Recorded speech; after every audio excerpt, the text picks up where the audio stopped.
What's up, guys? We're gonna put this video together before we get started on the camper today. We've got some other work to do in the shop, so we're gonna try to make this short and sweet, but we've got a lot to cover, so sorry about the length if it gets too wordy.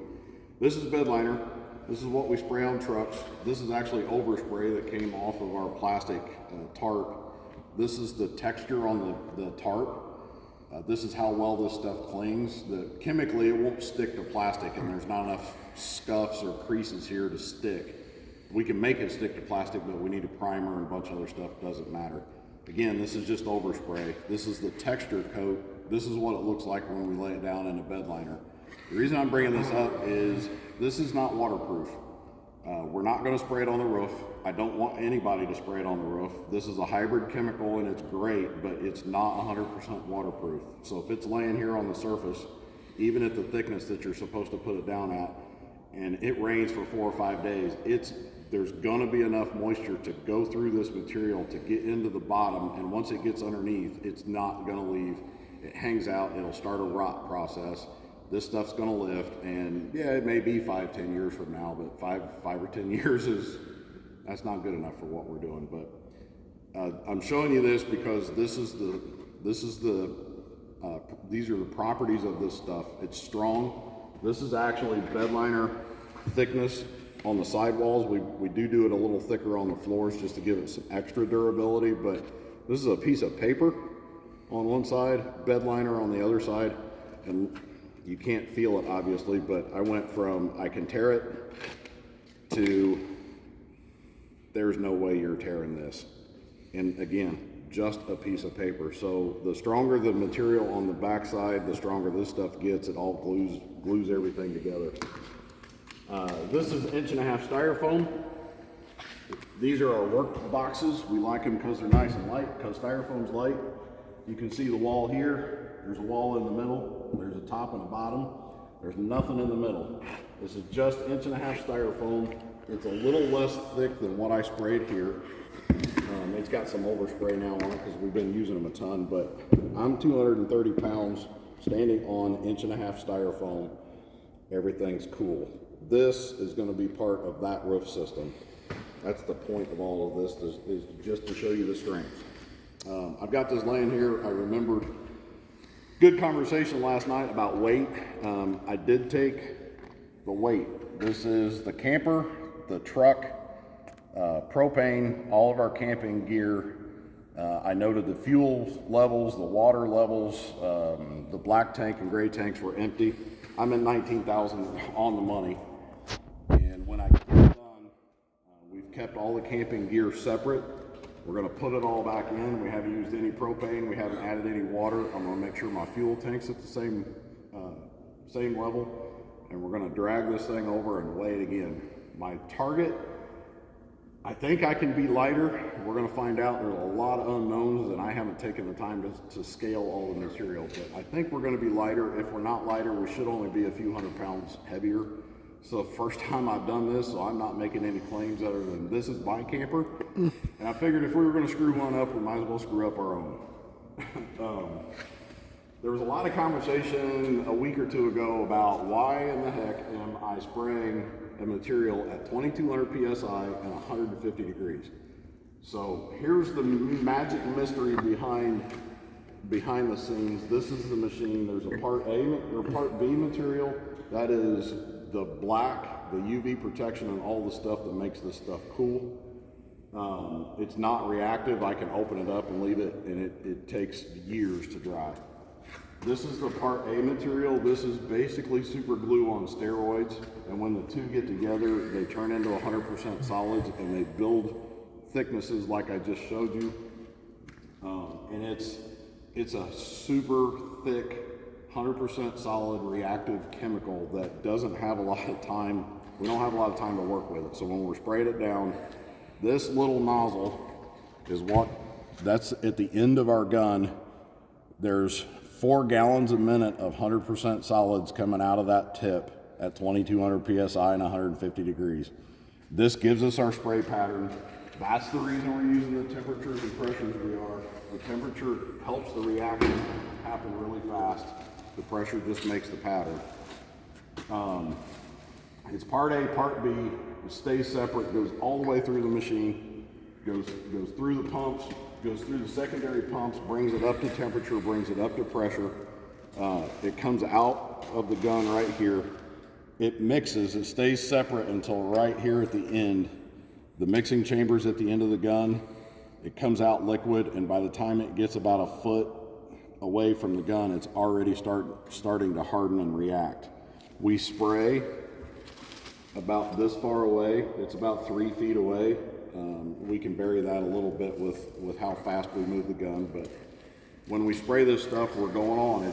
It's a process. Learning how to hold this gun is a thing. And then when we texture, we're about 3 or 4 times further back. So if we're spraying at 3 feet, we're 6, 8, 10 feet away, because as it's starting to fall, it's already reacted. It's still super hot, but then it hits the surface and it gives you that texture because it's already starting to dry, so it doesn't flow out very well. That's the mystery behind all of this stuff. You can do it at home. There's less reactive chemical, and that's the reason you can do it at home. It's less reactive. It doesn't have all of the same UV protections and stabilities. The UV protection comes in the part B, but in order to get it locked together, and I'm not going to try to get into the chemistry class, but in order to get all of part B locked together, part A has to be super reactive, and then they come together. That's the process. That's what we spray. That's how we spray it. We're going to walk over here. That's enough on the material, but we're going to walk over here. This is how we build a roof truss. This is my design. We've already got a bunch. I'll show you here in a second. We've got a bunch of them up, and these suckers don't give. This is 4 inches. This is 4 inches wide.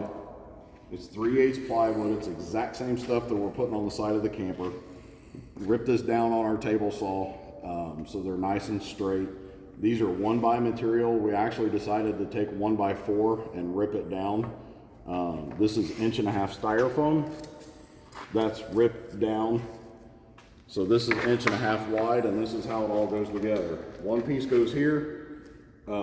Construction adhesive. We're actually on here, I'm using Type Bond 3 wood glue. So wood glue goes down. The 1x goes on top. All that's put together both sides. This is a really nice spacer. Again, 1.5 inch styrofoam. We actually cut this on the table saw too. It gives us a nice straight edge. This we use foam adhesive.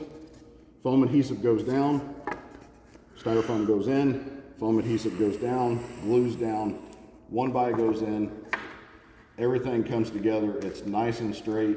We put a top on it. Again, glue on this side. There's glue everywhere. Good grief, it's messy as all get out. I hate building these things, but they're strong. We nail it all together, and the nailing process is really just to hold the glue together until the glue dries. Once everything's dry, it stands up on end, and this is a nice, flat, pretty easy. It's definitely close enough for camper work. If you're working on one of these things, don't ever get your level out. Don't ever get your square out. Get a tape measure and get it close enough, because that's how they're building them at the factory. But this is a roof truss. This is how I'm putting them together. They are holding me. I took a picture last night. That's a roof truss, 1/4 inch Luan. No spray material down yet, and no spray foam underneath. The reason they're 4 inches tall, I'm raising the height of the ceiling overall, but I'm going to be able, this will make more sense in a second, but we're going to be able to tie this entire system together. It's going to be waterproof. There's no way water is getting in. It's stronger. It should be lighter, because we're going back with 1/4 inch Luan instead of 1/2 inch OSB, the way the manufacturer does. And let's not even talk about if you're putting 1/2 inch plywood down. It's 1/2 inch plywood, super strong. If you're doing a TPO or a EPDM roof, that's what you have to have. You've got to glue it down, roll it out. I get it. It's a commercial roof. That's great. The difference between what we're doing and what some of those, or the rest of the TPOs and EPDMs and any of that stuff, I like to camp. I like to go in the woods, and when I go in the woods, I don't want to have to worry about a tree limb. If a tree limb comes up, I'm not going to climb up on the roof, grab my chainsaw, cut the tree limb so I can back my camper in. And if one's hanging on it, I don't want to get up in the middle of the rain and patch the thing. That's the whole point of this. If I'm camping, I don't want to work. I work plenty here, so when we drag this thing, we've got a state park that's like 30 minutes from the house. And trust me, I'll pull that thing out there, set up, and spend the entire day doing nothing but probably sleeping. But again, this whole thing's a system. If you did this by itself, probably wouldn't work. If you did the 1/4 inch Luan, definitely wouldn't work. If you just did the spray by itself and not improve some of the structure there, it wouldn't work. The whole thing is all coming together. But you guys can build these trusses. They're flat. If you want to put solar on top of them or any of that, there's actually a repair chemical that matches really well with the bed liner, and it turns everything back into a waterproof membrane so that you can install solar. Honestly, I don't know how people are putting solar panels on the camper roofs with the roof trusses and the sealants that they're using and all of that. It's going to be interesting over the next 5 or 6 years to see how many roofs fail because of all of the flexing. So hang on a second, we're going to hit pause and we're going to walk up into the camper and I'm going to show you what's going on. So we'll be right back. Hey, we're back. We're inside. This is what it looks like. We decided, Noah's tall. This is going to turn into our crew trailer when we start going out on shows. And we decided that we didn't like the bedroom height was fine. We come in here, crawl into bed, crash. It is what it is. But when we got into the bathroom, it just sucked. The shower's too close. Everything is just too close. 3/4 inch plywood. We ended up 4 strips thick. There's a piece of 3/4 plywood there because we're basically bringing the wood together. The aluminum hangs out here. It's all screwed together. It's glued. It's screwed. The ceiling joists are screwed from the bottom down into the wood, into the aluminum. So this is all kind of locked together with screws right now. But again, I've got 4 inches of truss to work with. Styrofoam's hanging out in the middle. We're actually going to drill our wire chase through here. Once we drill the wire chase, I'm going to run some plastic conduit through so that we can run the wires through the conduit. It's going to go down. Our nose cap's right on the outside of this. We'll screw through the middle of that, go into the nose cap. Wires will hang out in conduit and everything else. Basically, we're going to put about 2 inches of spray foam from the roof deck. This is Luan. It's still got some flex to it if I push up on it, but I was standing on this last night, so even these trusses are strong enough that just the Luan and the trusses are holding me. We get the spray foam into it. It's going to lock everything together this way. It's going to glue the bottom of the board together, or the Luan together. And basically this is, again, this is how I was talking about the system. This whole entire thing turns into a spray foam bottom. Luan is basically separating the two. The aliphatic polyurea on top of the roof is going to make everything waterproof. The sides, that you can't get any side-to-side movement out of these things, the way that they're all stapled or screwed together, glued together. And then once the styrofoam comes in to play, it'll glue all of this together, and it essentially becomes one great big giant roof system with styrofoam, trusses, Luan board, and aliphatic polyurea on top. The only roof penetrations that we're going to have are the pipe vents. I don't want vents in this thing. If I want nice fresh outdoor air, if it happens to be sunny and 70 degrees with no humidity, we'll open the windows. There's plenty of windows in this thing. We can open the front door, we can turn the fan on. I don't want to hang out with a busted roof.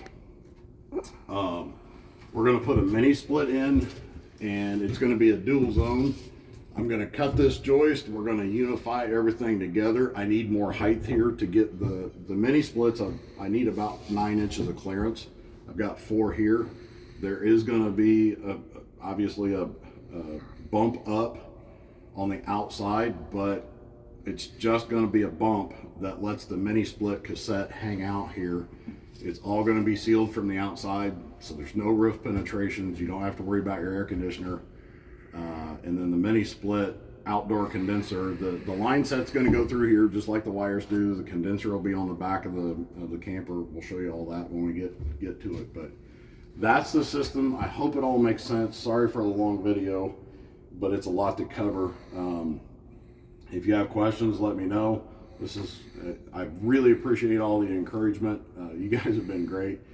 This is not it's not easy stuff, and having guys cheer me on, or guys and gals cheer me on, it's pretty cool. Noah's doing a great job of helping us out, and hopefully here in the next couple of days we're gonna have all this tied together, buttoned up, because I want to go camping. I need a break. But that's it for now. Questions asked. We're here to help. Talk to you soon.